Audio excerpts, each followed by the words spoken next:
अस्सलाम वालेकुम इन्वेस्टर्स। उम्मीद है आप सब खैरियत से होंगे। एक और बड़ा हैबतनाक किस्म का सेशन इस वक्त चल रहा है मार्केट का, और वीडियो बनाने की ज़रूरत इसलिए पेश आई क्योंकि कल के क्लोजिंग के बाद भी काफ़ी लोग ग्रुप्स में टेंशन में थे और मुझसे कह रहे थे कि मैं कुछ चीज़ें और डिटेल में बोलूं। और फिर आज मार्केट खुलते ही दोबारा से वही कलर दिखा रही है कि मार्केट में एक फ्री फॉल है और कंटिन्यूसली बाज़ार में एक डाउन साइड बन रही है। रीज़न अब हम वहीं से शुरू कर देते हैं जहाँ से मेरी लास्ट वीडियो मैंने बनाई थी। वो बनाई थी मॉनेटरी पॉलिसी। मॉनेटरी पॉलिसी में 150 बेसिस पॉइंट बढ़े थे, ठीक है। अब बात यह है कि चीज़ों को जिस तरह से गवर्नमेंट लेवल पे चीज़ों को चलाया जाएगा, मार्केट वैसे ही रिफ्लेक्ट करेगी। एक बात मैं रिपीट कर चुका, जो मैं जुमला एक बार बार कह रहा हूँ कि अब मुझे ट्रस्ट नहीं है। मैं कौन हूँ? मैं कोई नहीं हूँ। बेसिकली मैं एक मार्केट का पार्टिसिपेंट हूँ। मैं मार्केट हूँ और हम और आप मिलके ही ये मार्केट बनती है। तो अगर मुझे किसी चीज़ पे ट्रस्ट नहीं है जब मैं जुमला बोल रहा हूँ, तो इट मीन्स कि मार्केट को ट्रस्ट नहीं है। अच्छा, एक बात ये जहन में रखा करें कि मार्केट का एक छोटा सा पार्ट मैं भी हूँ। मैं जो जुमला कह रहा हूँ ना, वो कैलकुलेटेड कहता हूँ। मैं ये यूट्यूब वीडियो पे मुझे वीलॉग्स बनाने का कोई शौक़ नहीं है। और ये बात जहन में रखें कि मेरे इस यूट्यूब चैनल की मोनेटाइजेशन स्टार्ट हो गई थी, इसमें डॉलर्स आने शुरू हो चुके थे। मैंने वो एड्स बंद कर दिए क्योंकि मेरी वीडियो के बीच में कोई ऐड भी नहीं आना चाहिए। मेरा मकसद यूट्यूब पे आना नहीं है। मैं टू द पॉइंट बात करने के लिए आता हूँ और अपनी बात कन्वे करके रिकॉर्ड में रखना चाहता हूँ, इसलिए मैं यूट्यूब का मैंने इस्तेमाल शुरू किया है। तो जो भी बात कह रहा होता हूँ ना, वो मैं बहुत सोच समझ के कैलकुलेटेड कहता हूँ। तो मेरी इन चीज़ों को फील कर लिया करें कि मैंने अगर एक बात की है तो क्यों की है, किन पैरामीटर्स में की है। मैंने एक जुमला कहा था कि 46,300 सब कुछ है मेरे लिए। उसके नीचे आप बताएं कहाँ तक। ये क्यों कहा है मैंने? वो यूं कहा है ना कि जिन लोगों के हाथ में इस वक्त पॉलिसीज़ हैं, जो पॉलिसी मेकर्स हैं और उसकी इम्प्लीमेंटेशन जो लोग कर रहे हैं, मुझे उनकी चीज़ों पे अब ट्रस्ट नहीं रहा। और उसकी एक मिसाल ये कि अब आप ये देखें कि जब मॉनेटरी पॉलिसी के बाद एक दिन पूरा गुजरा, बल्कि वीकेंड गुजरा, और परसों जो है मार्केट क्लोजिंग के बाद फिर एक प्रेस कॉन्फ्रेंस हुई और फाइनेंस मिनिस्टर साहब ने आके बताया कि जी 12 जनवरी को साइन होंगे और उससे पहले पहले ये काम हमने करने हैं। तो थोड़ा सा अपने आप को रिलैक्स करके एक बात सोचें। ये IMF का मामला भी वैसे ही नहीं हो गया जैसे FATF का मामला है हमारा। बिल्कुल सेम उसी जो है फेज़ के अंदर हम IMF के मामले में भी जा चुके हैं, जिस फेज़ में हम FATF में चल रहे हैं। अब मैं आज एक बात और नई ऐड करूं, वो ये कि ये फाइनेंशियल पॉलिसीज़ का फेलियर नहीं है, ये फाइनेंस मिनिस्ट्री का फेलियर नहीं है या नहीं, लेकिन इससे बड़ा फेलियर बेसिकली हमारी फॉरेन पॉलिसीज़ का है, हमारी फॉरेन मिनिस्ट्री का है। हमारी जितनी हमने अब तक पिछले 3-3.5 सालों में जो हमारी फॉरेन पॉलिसी रही है, ये उसका फेलियर है कि आज IMF भी आपके लिए FATF बन के सामने आया हुआ है। IMF भी आज आपसे किसी भी चीज़ पे नेगोशिएट करने के मूड में नहीं है। उसने तमाम चीज़ों पे आपकी तारीफ़ करके यही कहा कि बहुत अच्छे हो तुम, शाबाश, लेकिन अभी ये काम करो फिर आना हमारे पास। तो वो फॉरेन पॉलिसी कहाँ है?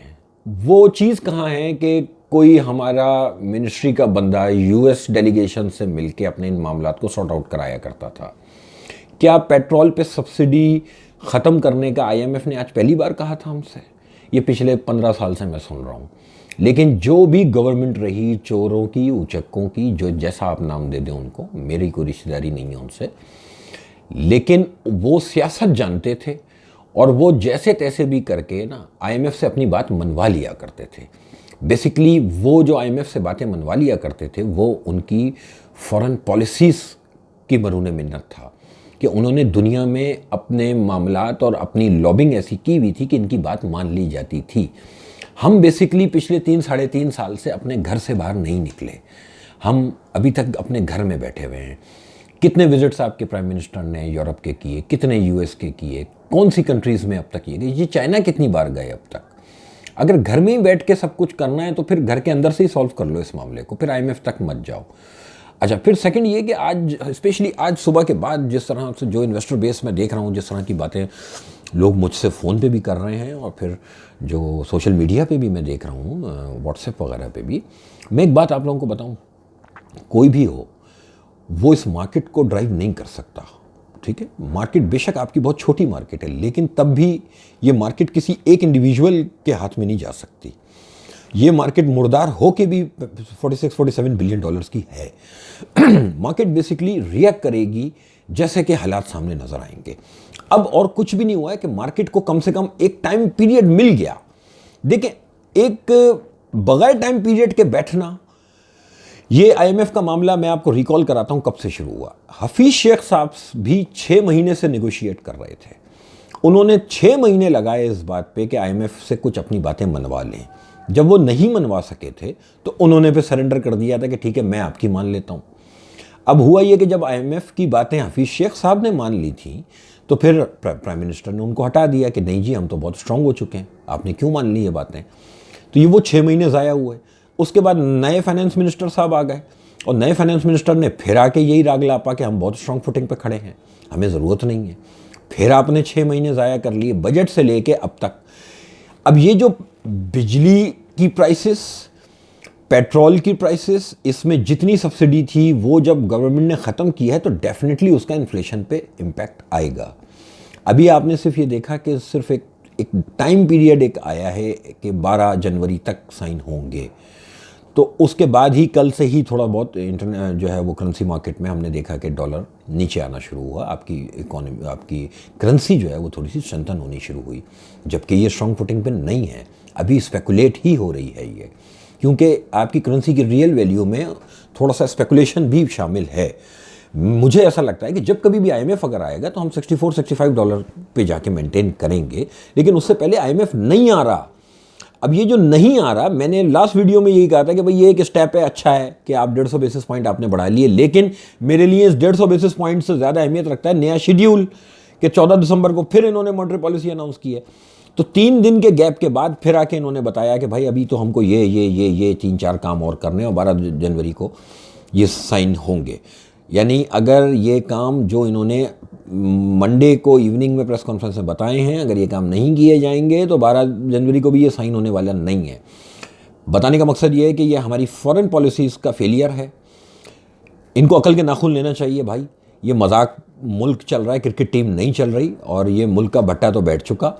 इन्फ्लेशन सबको पता है, अब लो हमारी आपकी ग्रॉसरी कितने में होने जा रही है, और अभी और भी सब्र करें। अभी आप देखें ये नवंबर के महीने की जो फिगर्स आएंगी इन्फ्लेशन की, उसमें और बड़े बड़े तोहफे हमें सुनने को मिलेंगे।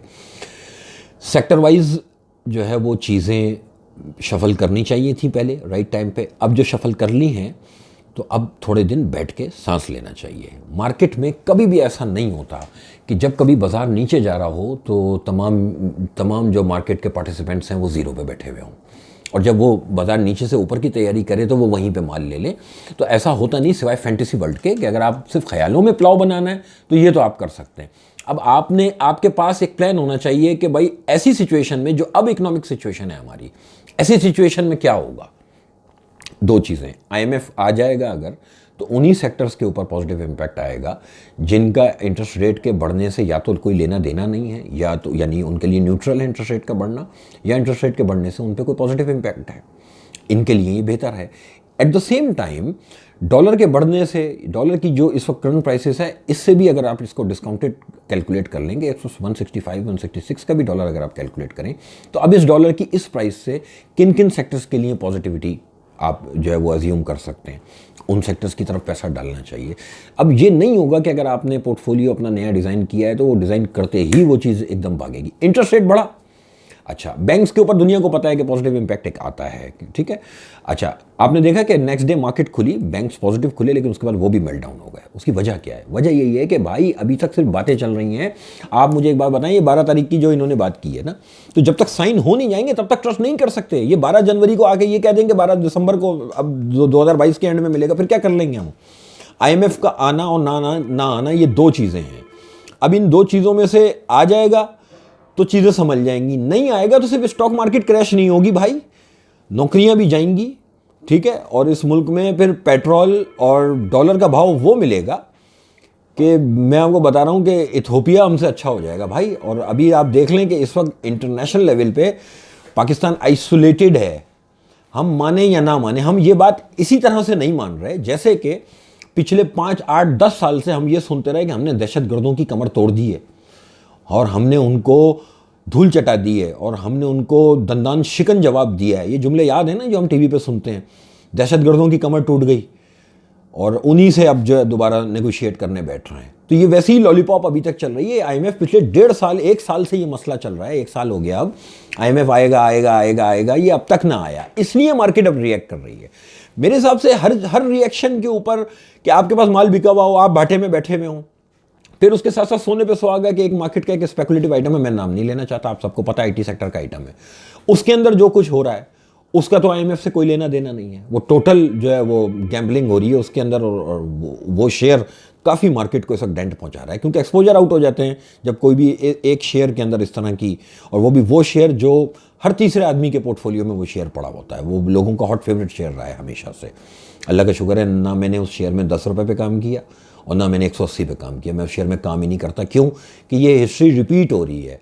अब बात यह है कि जो एक्सपीरियंस होल्डर होगा उसको रिकॉल होगा 2004-05 में इस शेयर ने क्या किया था, जब ये 47 रुपये हुआ था और फिर नीचे के कैप खुले, तो पहला कैप इसका खुला था 8 रुपये पे, नीचे के कैप लगते हुए। तो एक दफ़ा पता चल जाना चाहिए कि कौन से शेयर की क्या नेचर है। ये वही कुछ दोबारा इसने रिपीट किया, और अभी और कितना होगा ये अल्लाह जानता, मुझे कुछ नहीं पता। एक ये भी वजह है जिसकी वजह से मार्केट में और ज़्यादा प्रेशर डेवलप हुआ है। क्यों? कि आपकी मार्केट पिछले 1.5 साल से सिर्फ इंडिविजुअल्स के हाथ में है।